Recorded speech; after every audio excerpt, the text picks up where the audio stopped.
All right, so today we are back. We have our Thunder versus Spurs game one recap, and man, what a game one it was! It didn't even take not one but two overtimes to decide the winner. Just crazy game from Wemby with 41 points and 24 rebounds. Alex Caruso with a 30 ball, something you wouldn't think. Just an amazing game one. So let's get into it.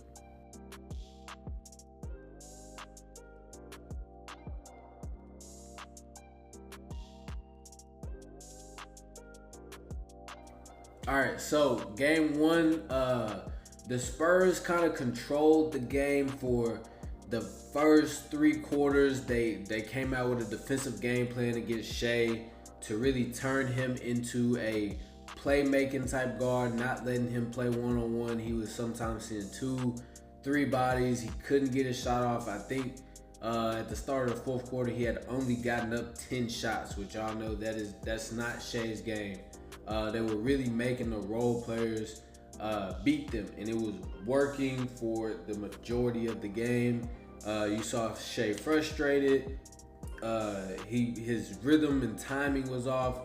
I think the Spurs game plan was really good, and it worked really well for the most part against Shea.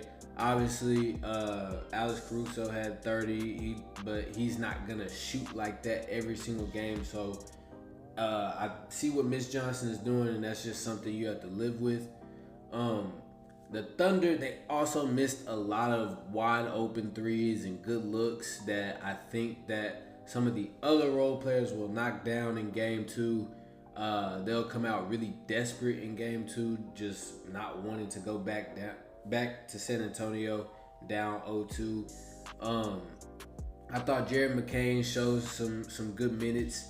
AJ Mitchell looked out of sorts, and that was something that I talked about in that game in the series preview, was that it was going to be a lot tougher for the role players to get off just because Wemby is on the court. And you saw that in the game. AJ Mitchell struggled some.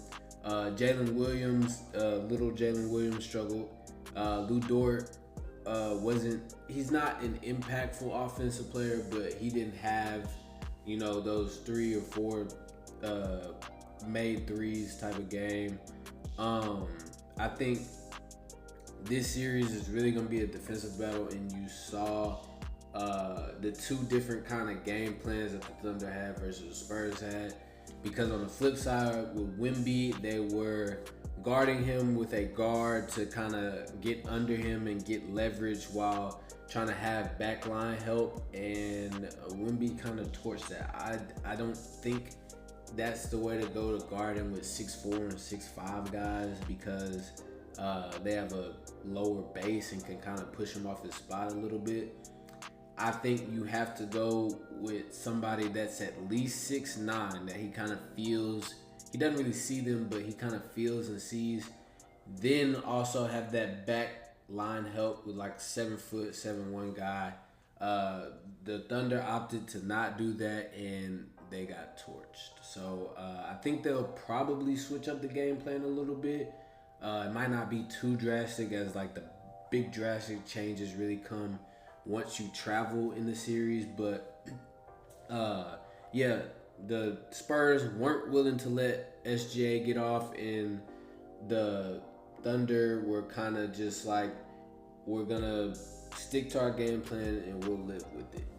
I think you saw Wemby's just presence on the defensive end, which is what makes him have that type of what made him a generational prospect, and what makes him be on track to kind of go challenge the all-time greats. The Thunder shot 16 of 50 with Wemby on the court, and they shot 10 of 16 with him off the court. So they were shooting better than 50% with him off the court, and they were shooting a putrid percentage with him on the court. And that's just a testament to the alien. He is somebody that he warps defenses. Like, the only thing I can compare it to is how Steph Curry kind of warps offenses. Victor Wembanyama warps defenses because of how aggressive your guards and wings can be on the perimeter, because they know they have the ultimate eraser on the back end. So, Stephon Castle, we got news that De'Aaron Fox wasn't gonna be a go for game one, so that put him into that primary ball handler role. And you saw some ups and you saw some downs. It was one pass where it was like 3 seconds left on the shot clock. He was on the left side of the floor. He jumps. He kind of throws a no-look over the head pass to Devin Vassell. Devin Vassell catches it and knocks it down. And it's just like you see the little things, but also he had 11 turnovers. And that's something where it's like, okay, you kind of miss that veteran presence to be able to take care of the ball, especially late down the stretch, late in the shot clock, to be able to get good shots. It was a couple possessions there where the Spurs kind of didn't have anything going, and the shot clock would get to under 4, under 3, and now they're kind of just throwing something up. And sometimes it worked out for them, sometimes it didn't. But I think that's where a veteran presence will really help them. Devin Vassell was huge in this game. I thought he knocked down timely threes where the Thunder were starting to build a little momentum, and he kind of quieted the crowd with a 3 here or a 3 there. I think he even had a big block that if they would have made that layup, the Thunder would have went up 1. So I thought Devin Vassell showed that he's not only ready for this moment, but he's built for it. On the flip side, you have Keldon Johnson, who he made a defensive mistake, and Miss Johnson was like, nah, we're not doing that, and pulled him out, and he did not go back in for the rest of the game, because we are on the biggest stage up until this point. We can't have those mental errors where 4 guys play great defense, and because you turn your head, you get back cut, and they get a layup or a dunk. That can't happen on this stage. These are the 2 best teams in the Western Conference. You have to be locked in on every single possession, and you saw Miss Johnson kind of echo that with not playing the 6th man of the year. I thought that Cason Wallace could have been a lot better. He had some steals. He played great defensively, but he didn't give you a whole lot on the offensive end. The Thunder not playing Isaiah Joe at all, when the way to beat Wemby is to be able to space the floor out and make him get out of the paint, was kind of crazy to see. I don't know if he's hurt or something, or he's just in a doghouse. I don't know, but I would think you would want more shooting on the floor. I think SGA kind of figured some things out late in that 4th quarter along with Mark Daigneault.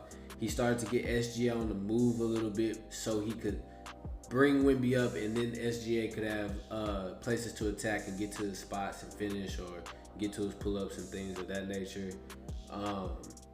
It was just a juggernaut. It's 2 juggernauts going at it. They both threw haymakers throughout the game. I thought both teams looked really well coached, which is a joy to see. I think there are a lot of more chess moves to be made throughout this series. I don't think this is a Spurs in 5 or Spurs in 4 type thing. I think this series goes the distance, and it could go either way. I predict the Spurs will win in 7. I love Victor's demeanor and how much this means to him. I mean, you saw him going at Shea because he took it personal that Shea won MVP over him, when he feels like, one, he's the best defender in the world, and probably feels like he's a top 10, top 15 offensive player in the world. And it just, I mean, he came out, he showed it in OKC. He obviously has something against Chet and goes at Chet any and each way he can, which I love that brand of basketball. We need more rivalries.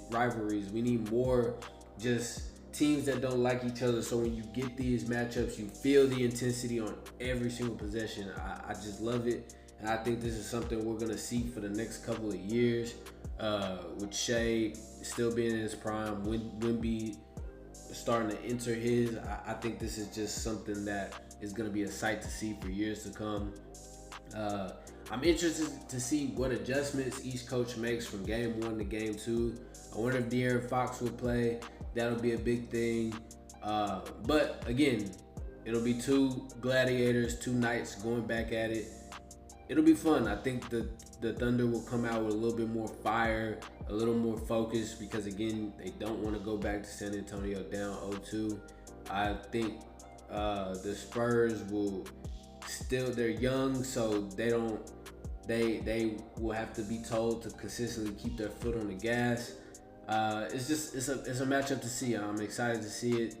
Y'all let me know what y'all think. Who do y'all think win game 2? Who do y'all think wins the series? What do y'all think will be the determining factor for each team to win? Y'all let me know in the comments. I would love to discuss it.